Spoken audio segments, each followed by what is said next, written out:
Pushkin. I was listening back to your last interview on Broken Records. So the last time you were on was 2021 in March. And you were very much in your Twitch era, like, 5 days a week on there grinding, producing new music with people that you were meeting online. And you seemed like super pumped about it.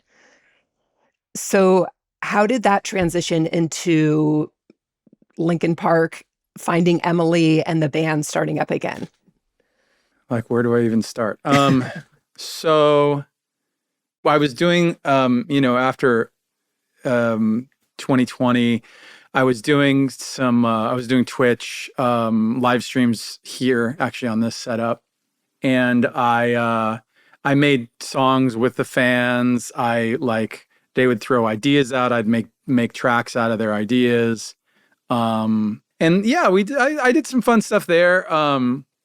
And at a certain point, I was also starting to do sessions with other artists, like writing and producing, and I was starting to make my own stuff again, very quietly, and really not putting any names on it, like just making the most random, like stuff that you'd never even expect me to make. What did it sound like? Some of it sounded like Linkin Park. Some of it sounded like me experimenting. Like I've done a few different like projects, Fort Minor, my own solo stuff, and there were elements of all those things going on. But I had kept in touch with all the guys in the band, and we had gotten together, and then like it kind of just like nothing was there. Like we would get together for a little bit, and then people just wouldn't show up or call back or whatever, and that happened every a couple, maybe like once a year or a couple times a year.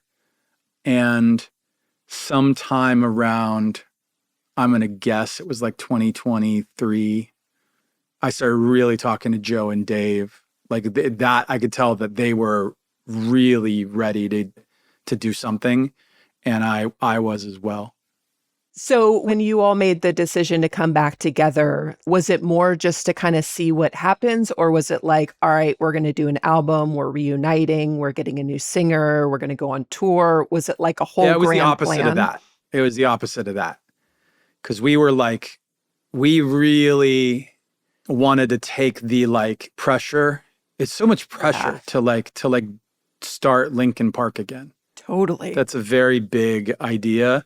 And it's like scary. It was scary, and it was like there were too many things could go wrong, and there were too many questions. So we really just approached it like following like little glimmers of interest, whatever seemed like it held our attention, and we wanted to do more of it. We just followed those things. And even when we had people come in, we never said it was Linkin Park. It was like it'd be me, Joe, and Dave in the room. But even if it was just me in the room, like obviously we would never like.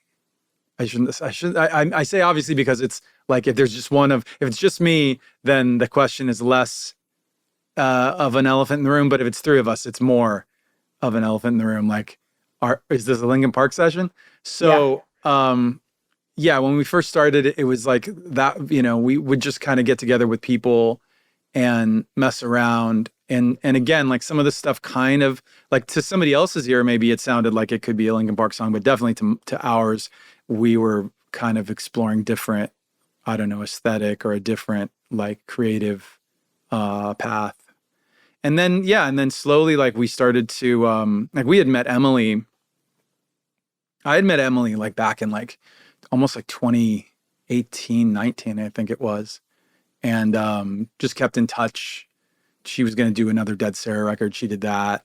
And then got like just reconnected and started bringing her in with the other guys in different combinations. We'd have, get together with different writers or something. Mm-hmm. And really it galvanized when it was like when Brad came into and it was just like the six of us in the room. Then it felt like, oh, I want to do this every day. Like it's the best. Wow. Yeah. She is so awesome. Yeah, she is. She like really awesome. there's something special about that woman. She's incredible. She's incredible to watch. She's an awesome performer. Like, I feel like you just struck gold. And it's so awesome to bring a woman in. Linkin Park is so like, I look at your old photos and it's just like dudes. It's like Dude energy. heavy Yeah. dude Well, energy. it's funny because we were in the context of like the bands and the festivals and the shows that we were doing, we were the least bro-y bros of the lineup. Like we were on these shows with like, it was like Ozfest. Yeah. And like people were just like waking up, getting drunk, like blacking out, and then waking up next morning and chugging Pedialyte to like rehydrate and then drink again. And we were just sitting there in our bus, like isolating ourselves because there were only like a handful of people on those tours that we were like, oh, like these are kind of our people. Yeah. And I have nothing against like all those folks from those tours, like a lot of really sweet performers, great dudes in bands though. Like you were saying, like the energy was very masculine energy. The crews were all bros with tattoos and beer guts. And like that wasn't even way back in like 2002, 2003, that wasn't really our scene. Yeah, that was I was looking at the photos for Hybrid Theory, and I guess it was like the photo that was on the back of the CD. Maybe at first. And I was thinking about you because you've always been sort of like the art director for the band, right? Me and Joe, yeah. Joe and I had met in college. We both studied illustration, and he left to go do film, and I stayed and I got my bachelor's. So very visual. Do you remember like what your thought was for the aesthetic of the band in those early days for like that shoot? Yeah, totally. The first meeting we had with the label about the aesthetic, like what art direction we'd like to kind of go in with Hybrid Theory, you know, the folks that we already knew they had said to the art department, oh, these guys, like a couple of the guys went to art school, so they take this pretty seriously, and they know more about it than your average band. Like Mike has done, he designed like, you know, single covers and CD covers for a few artists. So, oh, that's cool. It was like little hip hop groups like Styles of Beyond and a Canadian rapper named Socrates, a couple things. I don't remember what else I did, but you know, just enough. I felt like I knew enough to like have a more detailed conversation about it. And also I didn't want to be like drawing the covers because that wasn't really the aesthetic we were going for. And then we realized that there's this guy named Frank Maddox who he had done like the Deftones stuff, which we thought was so cool. White Pony looked incredible.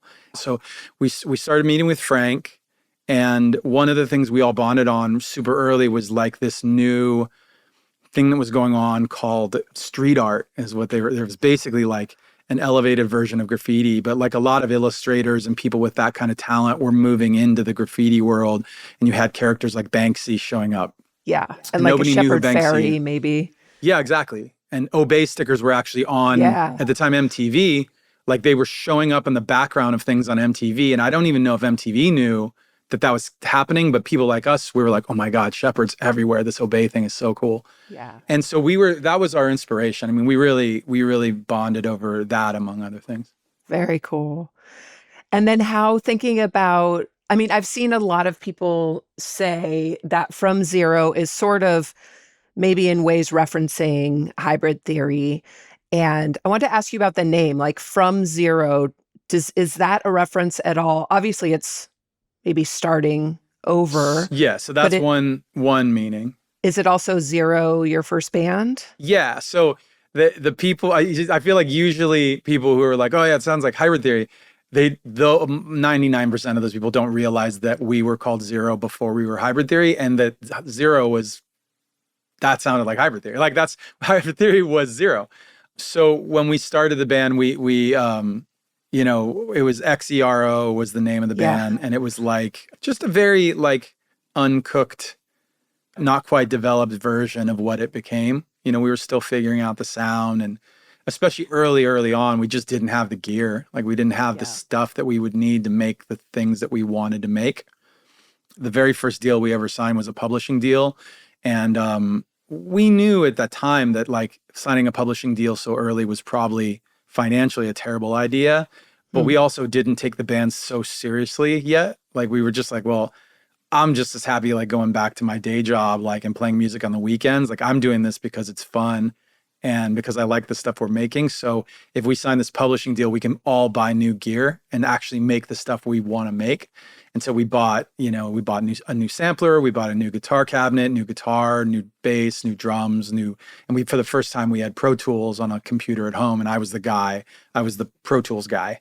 So I was learning that and learning about how to engineer, how to produce a song. Everyone we ever worked with, I was just like picking their brain about, how do you do this? How do you do that? And learning on the fly.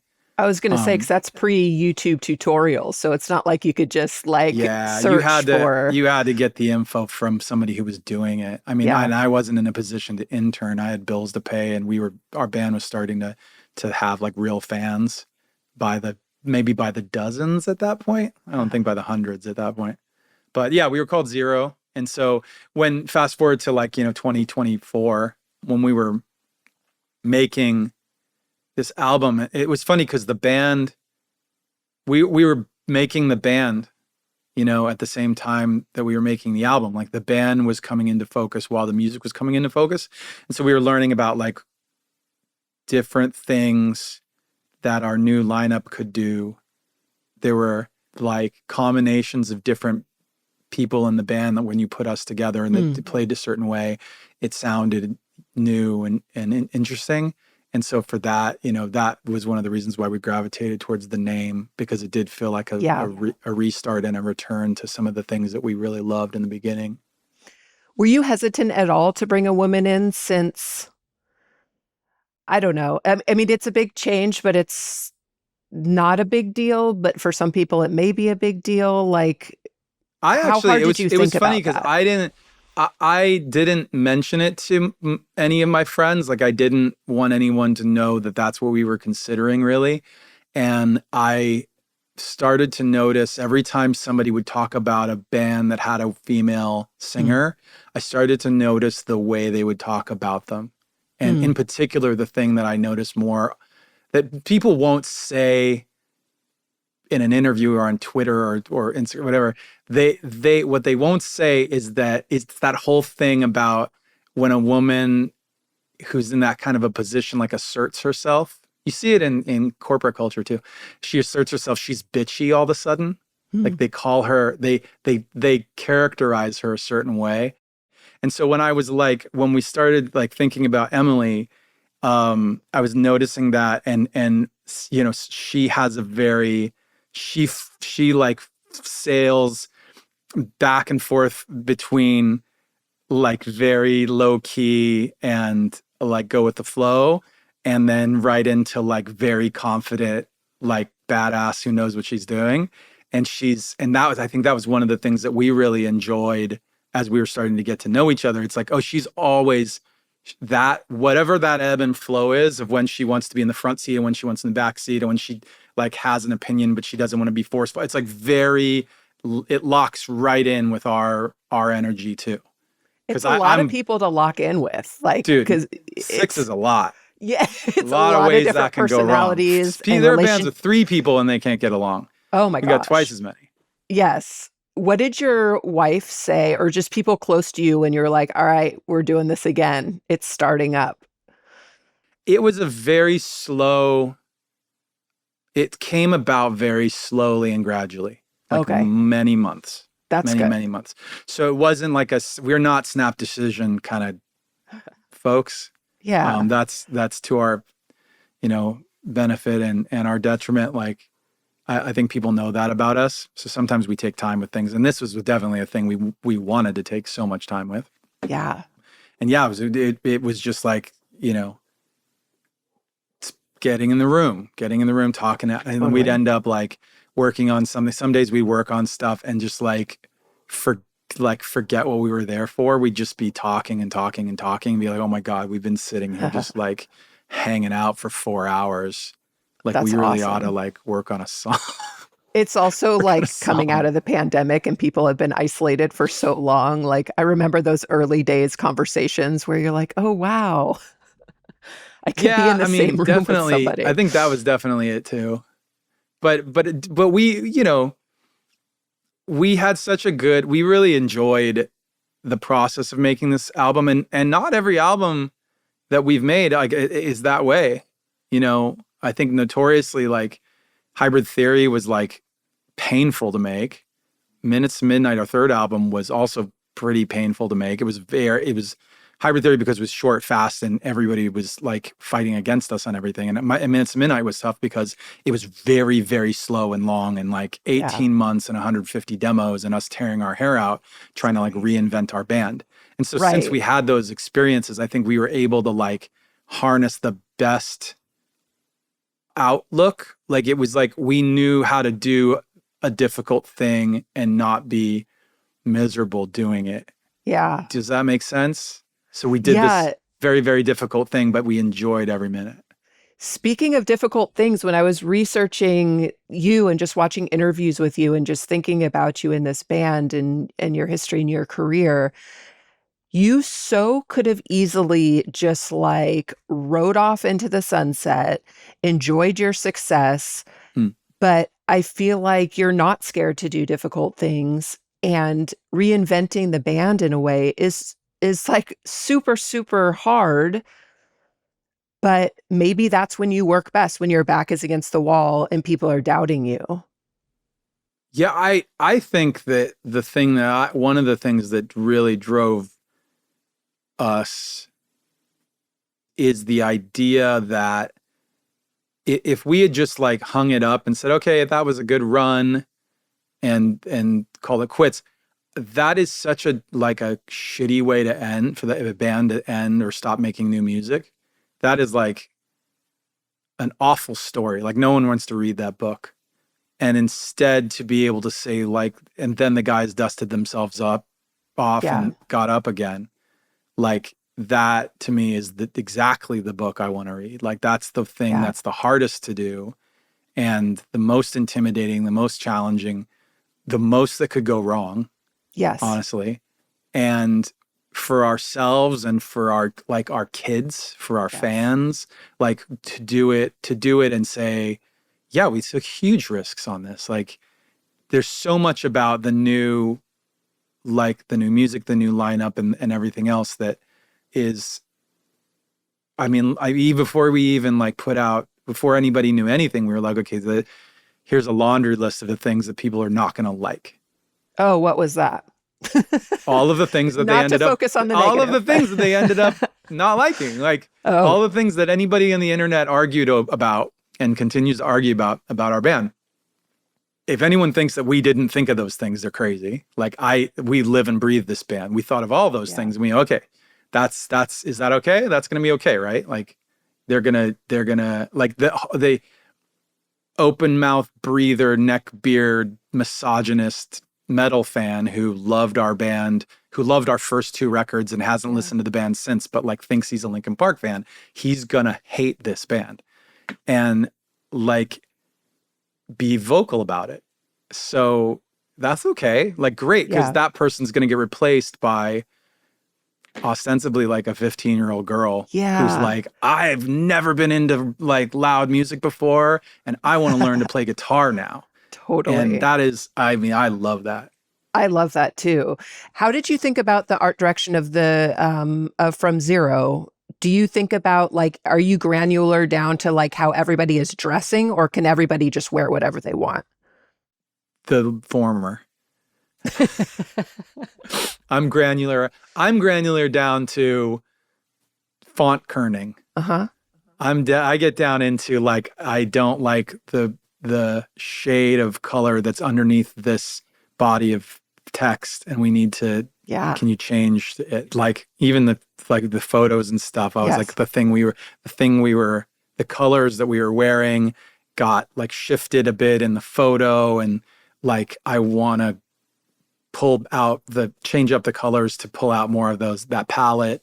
I love it, but it's also like I do have to like at a certain point cut myself off That's just my personality. I have to like intentionally stop Yeah. getting into the weeds on things.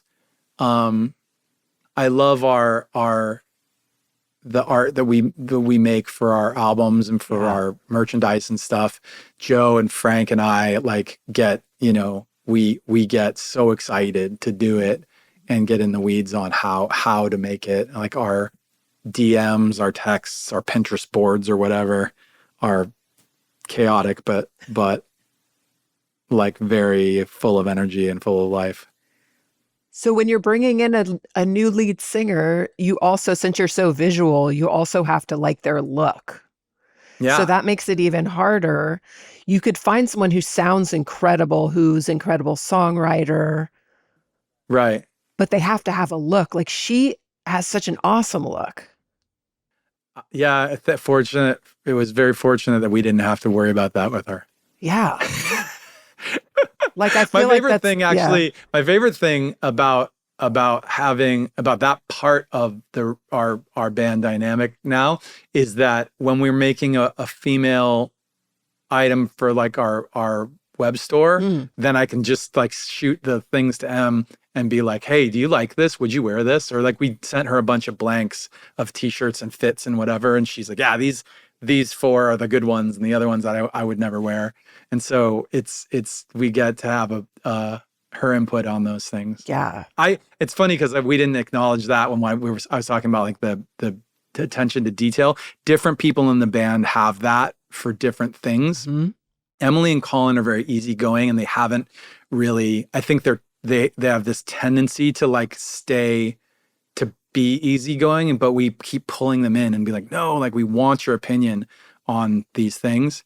And it's happening more often now, which is really great. But me, Joe, Dave, and Brad have no problem like getting very granular. Yeah, well, that makes sense because nuance. They're the newbies. Yeah. Was it reminiscent at all of when you were integrating Emily into the band? Did it make you remember integrating Chester into the band at all? Was there any like overlap? Like where maybe the older guys are kind of like... There were a few times when I remembered like, oh yeah, we had a similar conversation. The conversation we had with Emily today was similar to the conversation we had with Chester back in the day. There were times when it kind of like occurred to me, but nothing that really stands out. It's just like, of course, I feel like, of course that's going to happen, right? Because it's the same... You're doing the same activity, right? But we also got to learn from that. Like when we were like writing from zero, we were also having to have like almost like logistical conversations about like, okay, well, we're so focused on the studio and writing these songs that we've got like questions about the band that are like more touring related questions or like business related questions. Like, what do we do?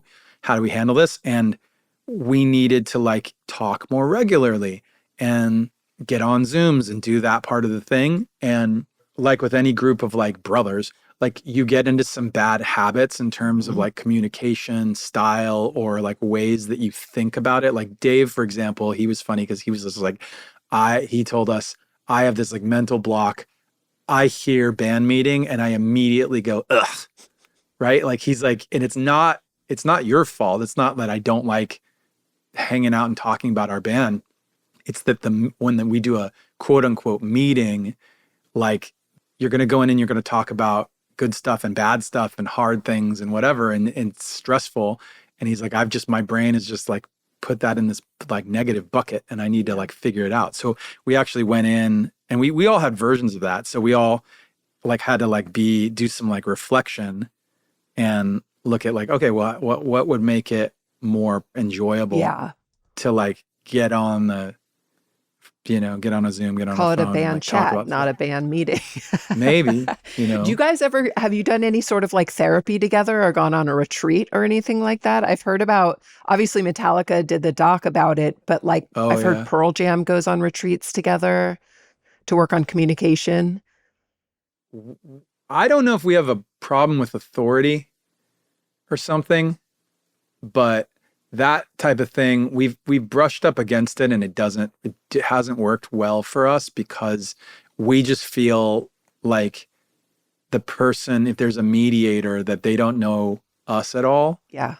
Because they don't, right? So like we know everybody's buttons, we know where all the like bodies are buried, and you just, so you can like totally subtly antagonize each other if you want to. And it's, so for us, it was much more about like, well, the problem isn't that we know each other so well. The problem is that you got to care a lot and be grateful that this thing is very special, and that if you do something to like antagonize your bandmate, like you would antagonize your sibling, you're hurting yourself. I love the band. If I'm doing something that's making him or her uncomfortable or upset, then I'm hurting myself. Yeah. So I think that we thankfully have a very emotionally intelligent band who can self-regulate to some degree. Yeah, it seems like that.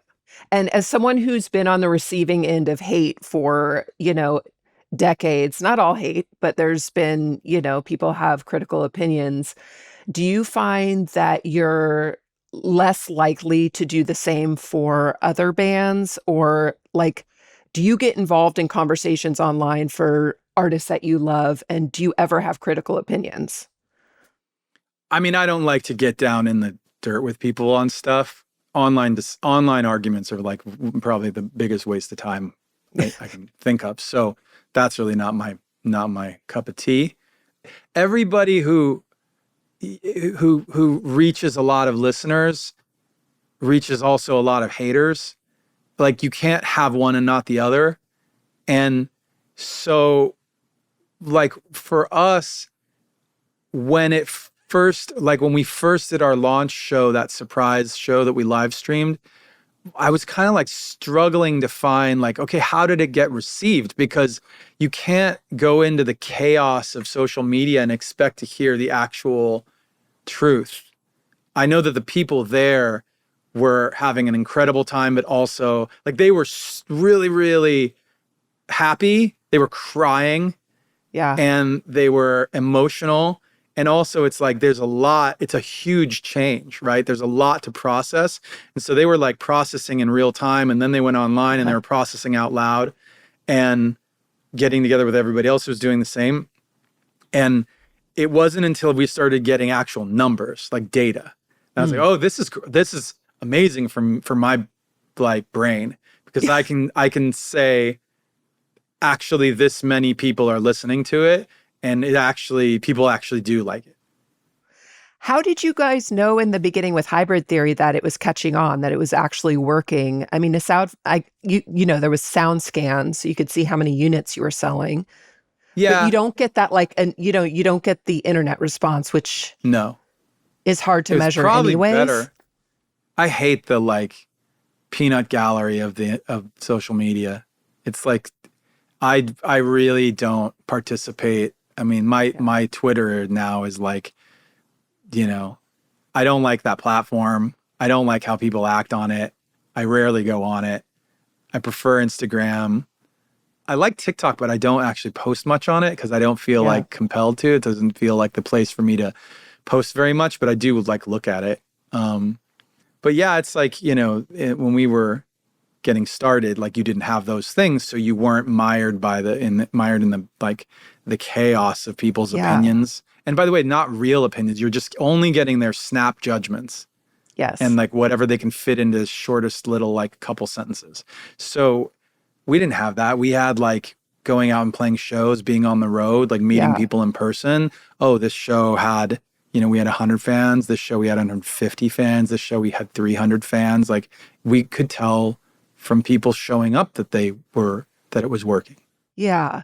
And at the time when Linkin Park was out, the first couple albums, one thing that really distinguished you was the lyrics and how vulnerable they were. And we were talking earlier about, like dude bands. And that really seems like something that was different, especially with all the male bands Did you guys know that at the time? Was that something that you It was consciously one of the thought main of? things that main things that we intentionally focused on to differentiate ourselves, because one of the things we loved about what was going on in rock music, alternative music, was the sound of everything. Like, we really liked the sound, and we really liked the way that new bands were mixing in hip hop and electronic. But our criticism of it was that they were tourists when it came to Mm, those other genres. Like, they were mixing them in, but they didn't go deep into any of those genres. Like, they were just hearing like 5, 10 songs by so and so, and then like using things that they heard. Whereas that's all I listened to. I mean, I listened to like 90% that. And then to do rock, I was like, okay, this is like, I love specific rock groups, and I like all this hip hop and electronic music.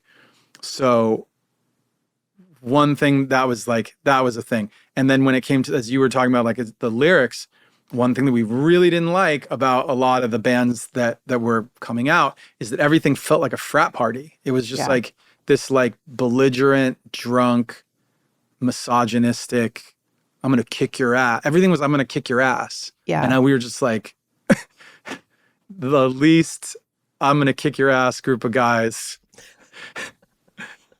And so that's what the lyrics became. We were like, yeah, we relate. This is the type of band Yeah. that we relate It's so to. smart.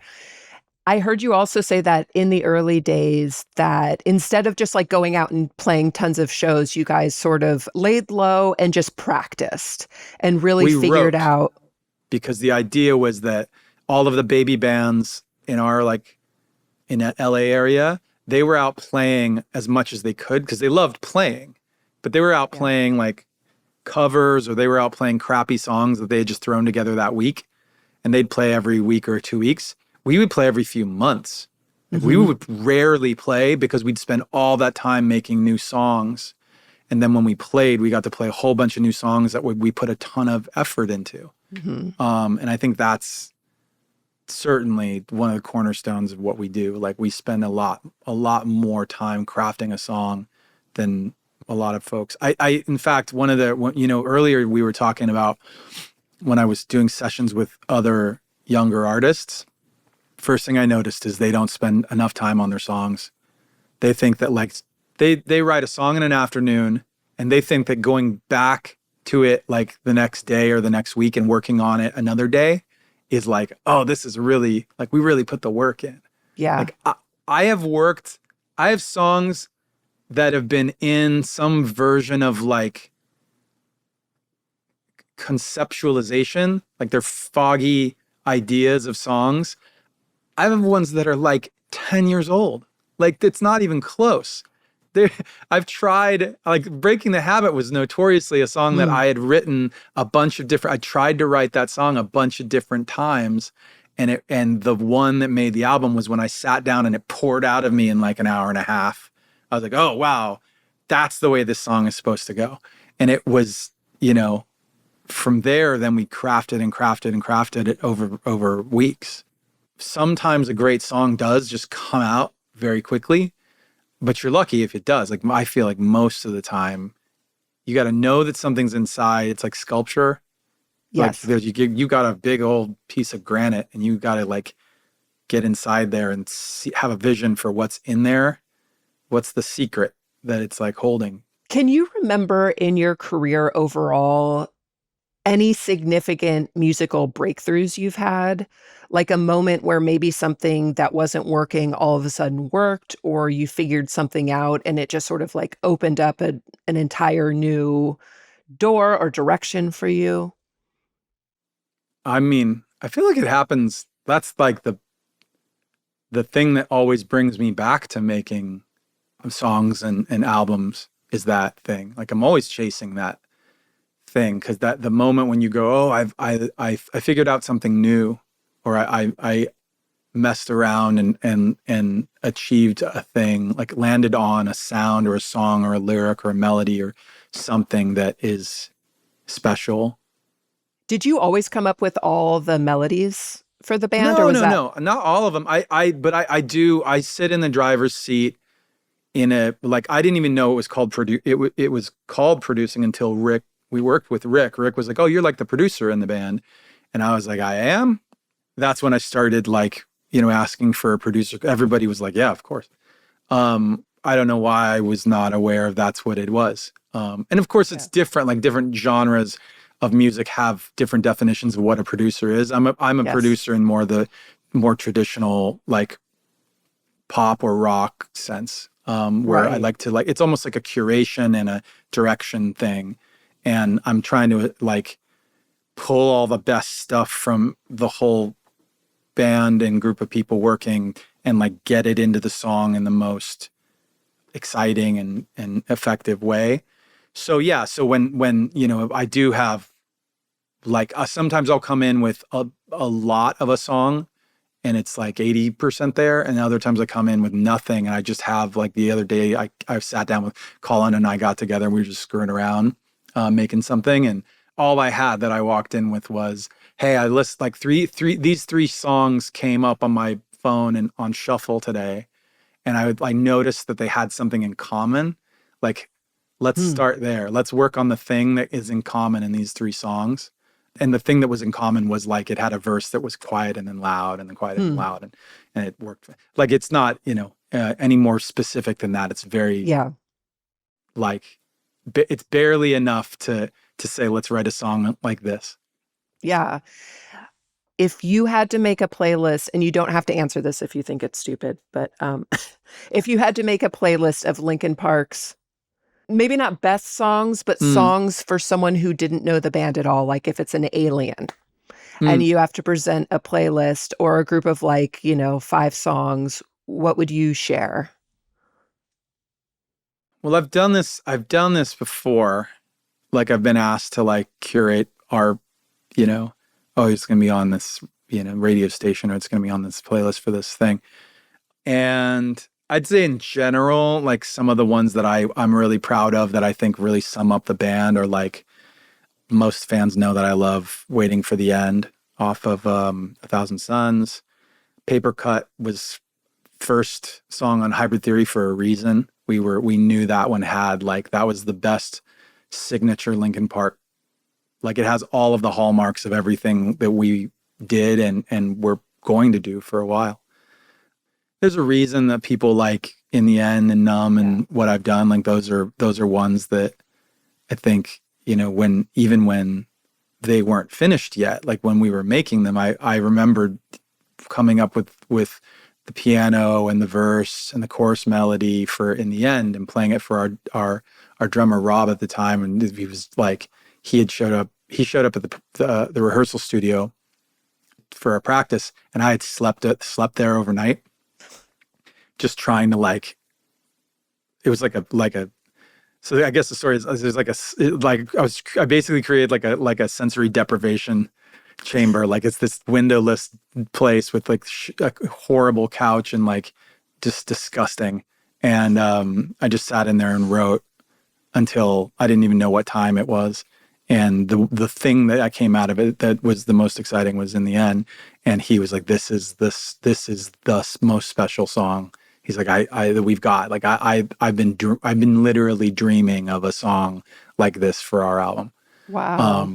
So things like that, I think, like, we as a band, like, we know when those things come up, kind of like, it kind of, like, speaks to your last question, which is that sometimes when the special song is happening, like, we get a feeling, like, we know Yeah. it's not like oh, people are going to like this. I don't really operate. I try actually to not operate with that as a primary driver or, like, metric. It's more about, like, I just, as the song is going, like, I know that I want to listen to it. I think that's really the big aha moment that happens. What song or songs do you think you've had the best performance on? Oh God, I don't know. It's funny. I was thinking the other day, because I was trying to work out a this is maybe not exactly what you're asking, But I was looking at some of the rap verses that I've done on our stuff, and some of my favorite rap verses that I've done are on deeper cuts. Mm-hmm. They're not usually on the singles, which is really too bad. What are some that come to mind? I was thinking of, well, I have a song called Kenji off of my Fort Minor album, which is one. And then we have a song called All for Nothing off the Hunting Party. That one was with Paige Hamilton, and I got to do that with Paige on the last tour. Like, we happened to be playing, we took Helmet open for us. And I was like, dude, we could finally play this song. Like, we had to all learn it and stuff. Nobody, even Dave and Joe and I had never played it before live. So, or at least we hadn't in a really, really long time. It wasn't a mainstay in the set. So like those verses I really like. There's a handful of other ones, but again, they're all like deep cuts. What did it mean to you as just a fan and someone who grew up listening to hip hop to do the collaboration with Jay-Z? Like, it sounds like that maybe you weren't together too much for the collaboration. Like, it was sent back and forth. Oh yeah. I mean, well, it was fast. It didn't take much for me to mash those songs up. Like, they were already, primed for that kind of approach. Yeah. Similar key, similar tempo. I did most of the work on in the bus. And Jay had been asked by MTV to do this mashup thing. They said, who do you want to do it with? He said Linkin Park. They reached out to us. I like literally made 3 songs. Like, Numb Encore was one of them. I just sent them 3 mashups, and he was like, holy shit. And was that exciting for you? Were you like a huge Jay-Z Yeah, we were fan? such fans. Yeah.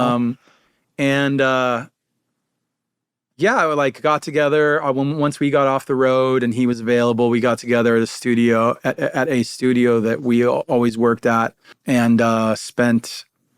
I mean, it was like a day basically. Mm-hmm. It was like getting some new vocals on it and stuff, and maybe there was a second day. I don't remember, but like I think we were with him for like a day, and then I think Brad and I kind of like finished up the production part of it, and I mixed it, and the next step was to get on stage together at the Roxy or the Whiskey? I don't remember. It might have been the Whiskey. It was like really, It was, I think we were he's a bit aloof. Yes. So he wasn't like making himself super available. You know what I mean? And we did get some like hangout, like had dinner, and like we did get some good like non-music time with him and his crew. But the people around him were much more effusive and vocal and like all of that. Jay was very like aloof quiet. Is the perfect word. Yeah. Is there a band that Linkin Park really like vibes with that maybe wouldn't be obvious? Someone that or a group you've encountered on the road, or someone you've worked with in the past where you guys are just like a crazy good fit? Yeah, for sure. I always joke with Pete from Fall Out Boy. A lot of people know that we're friendly, and Pete is a very sweet guy. He's really funny, and he also like when they first came out, I think he knows that like I was like, ugh, like what is this? I for some reason, like when I first saw him in their first video, I was like, I don't like that guy at all. Oh. And I think he was much more like at that point he was like really like trying to be a star, and I may have been like reacting badly to that. And eventually a mutual friend put us together and was like, I don't know why you guys haven't hung out. Like, you guys are so similar, just the way you talk, the way you think and stuff. And he had like put us together, and I begrudgingly like got into a conversation with Pete, and I was like, oh, this guy's actually really great.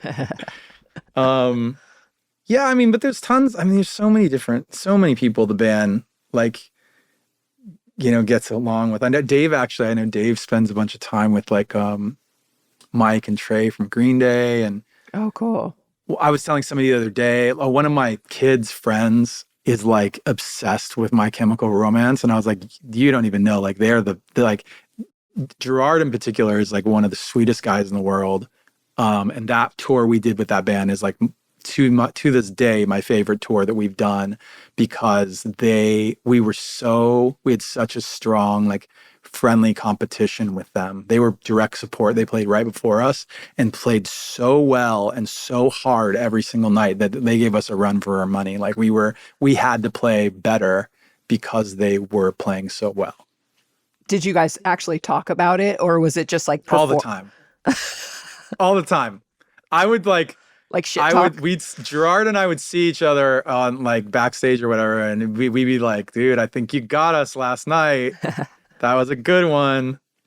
And it was back and forth.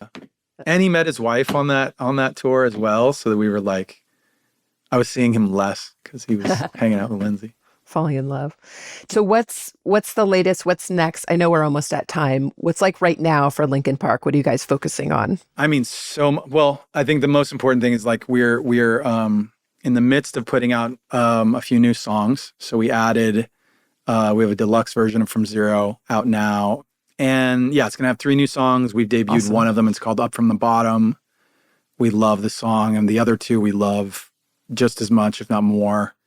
And we're going to be on tour heavy. This is like probably the most aggressive tour year we've had in like over a decade, maybe 15 years.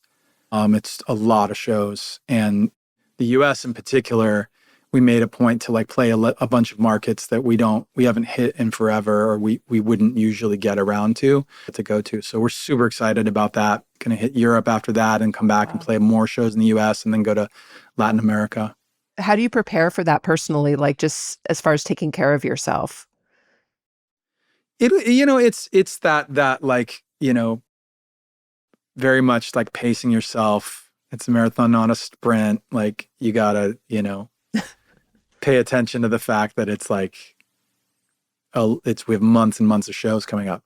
And we tend to take it pretty easy on the road anyway. Like, I think Emily's actually even more like right now, she's ever since we started these shows, like she's been very diligent about her, diet, her sleep, her resting her voice. Yeah. Like every day off is a vocal rest day. She actually doesn't speak out loud on those days. Not kidding you. I could see why. I know. Yeah. Because she is screaming. Yeah. And it's funny too, because I was thinking about it, and like, she's taking really good care of her voice, but then like when we're in rehearsals, we'll do like 4 days in a row of like 5-hour rehearsals. Or like when she would come in here and like record, like she'd be singing all day. And like her voice was great. Her voice was fine. So I know she's just like being extra careful. Yeah. But yeah, this tour is like a very, very ambitious schedule, an ambitious tour, and we're very excited about it. So we want to really pace ourselves and do a great job. Cool. Well, thank you so much, Mike, for taking so much time. I appreciate you. And congrats on the success of the new album. Thank you. And I'm excited to hear the next new album. Sounds like you're working on it. We've got, like I said, we got 2 more songs in the pipeline. We got 2 on the way. So I'm excited for everybody to hear those. Yeah. Have fun on tour. Take care of yourself. All right. Thank you. Thanks for checking out Broken Record on YouTube. If you want to listen to us on the go, be sure to subscribe to Broken Record wherever you listen to podcasts.